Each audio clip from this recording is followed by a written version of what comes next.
तो भारत और बांग्लादेश के बीच इन दिनों रिश्तों में जबरदस्त खटास देखने को मिल रही है। कुछ ऐसा जो पहले कभी नहीं हुआ। भारत ने बांग्लादेश की 3,446 करोड़ की ट्रांसशिप सुविधा पर ब्रेक लगा दिया है।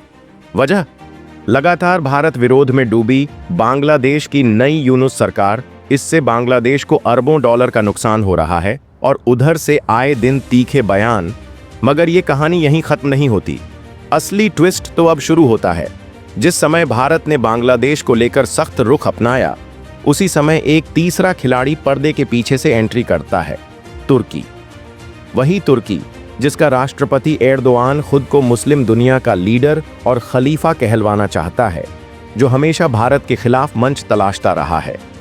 कश्मीर मुद्दे पर भारत से ज्यादा पाकिस्तान की पैरवी करने वाला वही तुर्की अब बांग्लादेश को हथियारों की पेशकश कर रहा है। लेकिन ये कोई मामूली मदद नहीं है। बांग्लादेश को मिलने जा रहा है घातक हथियारों का ऐसा जखीरा जो किसी भी सीमा को कंपा दे। मल्टी बैरल रॉकेट लॉन्चर, होइजर तोपें और मिसाइल सिस्टम्स जो एक बार में दर्जनों धमाके कर सकते हैं। और ये सब कुछ बांग्लादेश को बिल्कुल मुफ्त, क्योंकि तुर्की को भारत से पुराना हिसाब चुकता करना है। लेकिन जो तुर्की भूल गया वो ये है कि भारत ने पहले भी हर चाल का जवाब चुपचाप नहीं बल्कि मजबूती से दिया है। भारत ने आर्मेनिया और ग्रीस को तुर्की के खिलाफ ताकतवर बनाया, नौसेना के जहाज तुर्की की सीमाओं तक भेजे। और अब जब तुर्की ने बांग्लादेश को मोहरा बनाने की कोशिश की है, तो भारत भी हर स्तर पर तैयार है। असल खतरा तुर्की नहीं है। असल चिंता का कारण बांग्लादेश के भीतर वह सोच है जो भारत के खिलाफ जहर फैलाने में जुटी है। बांग्लादेश की नई सरकार और सेना का एक धड़ा भारत के खिलाफ साजिशें रच रहा है। सूत्र बताते हैं कि एक लंबे प्लान पर काम चल रहा है, जिसमें आने वाले 15 से 20 साल में भारत के नॉर्थ ईस्ट हिस्सों को निशाना बनाने की तैयारी हो सकती है। अब तक बांग्लादेश की सेना भारत समर्थक रही है, लेकिन जो हथियार अब वहां पहुंच रहे हैं वो केवल मशीनें नहीं हैं, बल्कि वो सोच हैं जो भविष्य में भारत के खिलाफ इस्तेमाल की जा सकती है। और अगर अभी कुछ नहीं किया गया तो ये हथियार उस कट्टरपंथी धड़े के हाथ में रह जाएंगे, भले ही सत्ता में भारत समर्थक कोई सरकार क्यों ना आ जाए। भारत इस बार सिर्फ देखता नहीं है, भारत हालात बदलना जानता है। यूनुस सरकार की कमजोर नस पकड़ ली गई है। भारत रणनीति के हर पहलू पर सक्रिय है। कूटनीति, सेना और सीमाओं की सुरक्षा, हर मोर्चे पर तैयारी पूरी है। और जो सोचते हैं कि भारत चुपचाप सब बर्दाश्त करेगा, उन्हें शायद भारत का इतिहास फिर से पढ़ना चाहिए। खेल अब चाल से नहीं, रणनीति से लड़ा जा रहा है। बांग्लादेश को हथियार दिए जा रहे हैं, लेकिन भारत को कोई डर नहीं, क्योंकि भारत अब प्रतिक्रिया नहीं करता। भारत अब पहले से तैयार रहता है। इस पूरे घटनाक्रम में एक बहुत दिलचस्प बात यह है कि तुर्की और बांग्लादेश जैसे देश भारत को जिस चाल में फंसाना चाहते हैं, वो चाल खुद उनके लिए जाल बन सकती है। तुर्की ने बांग्लादेश को हथियार देकर सोचा कि वह भारत की चिंता बढ़ा देगा, लेकिन असल में उसने बांग्लादेश को एक ऐसे मोड़ पर ला खड़ा किया है जहां से भारत को अपना प्रभाव फिर से गहराई से स्थापित करने का नया मौका मिल सकता है। जब भी कोई देश बाहर से हथियार लेता है तो वह अपनी आत्मनिर्भरता खोने लगता है, और भारत यही देख रहा है कैसे बांग्लादेश धीरे धीरे एक बाहरी शक्ति पर निर्भर होता जा रहा है, ठीक उसी तरह जैसे कभी पाकिस्तान हुआ करता था। भारत जानता है कि जब कोई देश अपनी सेना को बाहरी हथियारों के दम पर खड़ा करता है तो उसकी दिशा बाहरी एजेंडे से तय होती है।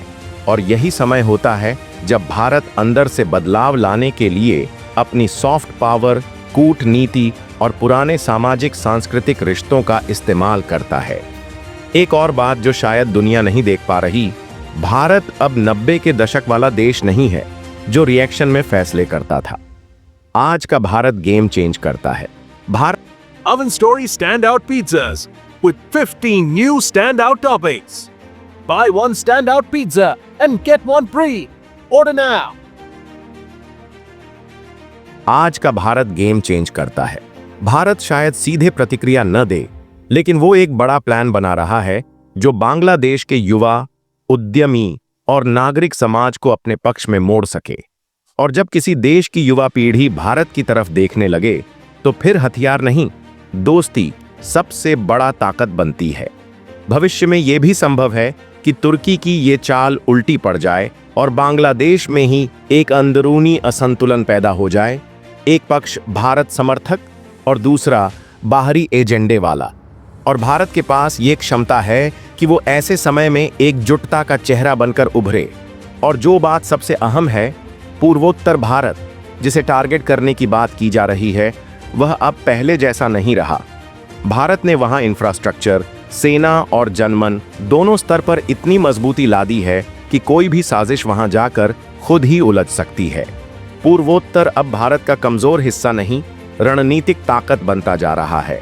आने वाले सालों में भारत केवल सीमाओं पर ही नहीं, बांग्लादेश के लोगों के दिलों में भी फिर से जगह बनाएगा।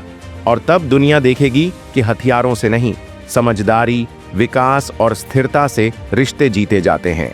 भारत को हर मोर्चे पर कमजोर दिखाने की जो साजिश रची जा रही है, वो असल में भारत के मजबूत और शांत जवाबों से खुद ही उजागर हो रही है। और यही है भारत की सबसे बड़ी जीत, बिना शोर के पूरी दुनिया को अपनी ताकत दिखा देना। भविष्य में भारत और बांग्लादेश के रिश्ते जिस दिशा में बढ़ेंगे, वो पूरी तरह से इस बात पर निर्भर करेगा कि कौन ज्यादा दूरदृष्टि रखता है, भारत या उसके विरोधी।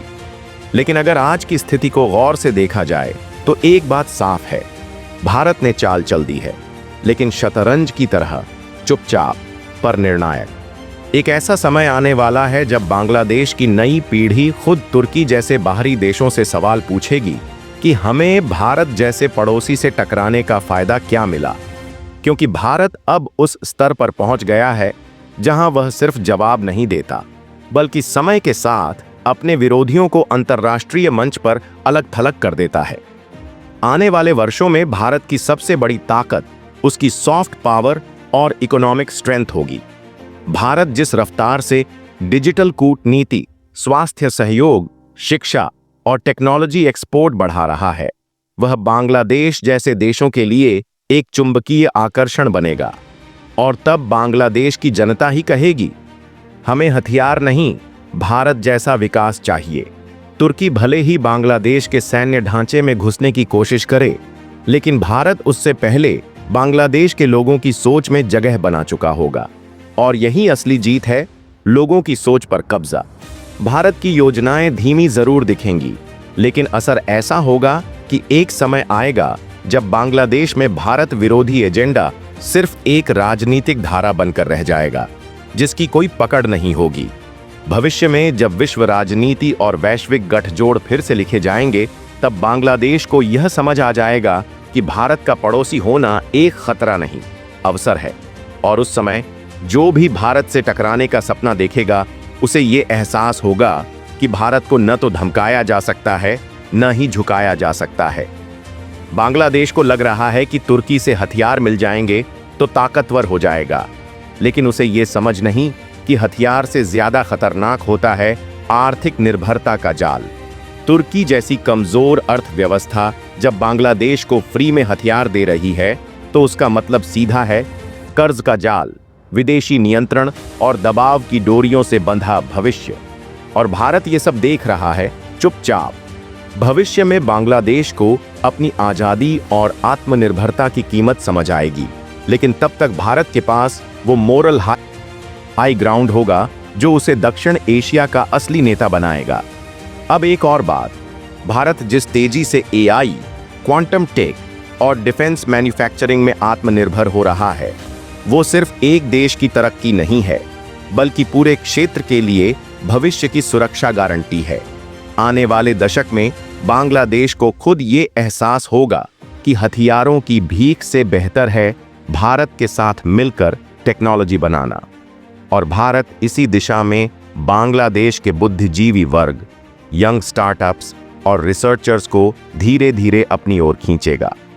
भारत की राह शांति की है, पर अगर कोई उसे चुनौती देता है तो भारत इतिहास नहीं बदलता, भविष्य लिख देता है।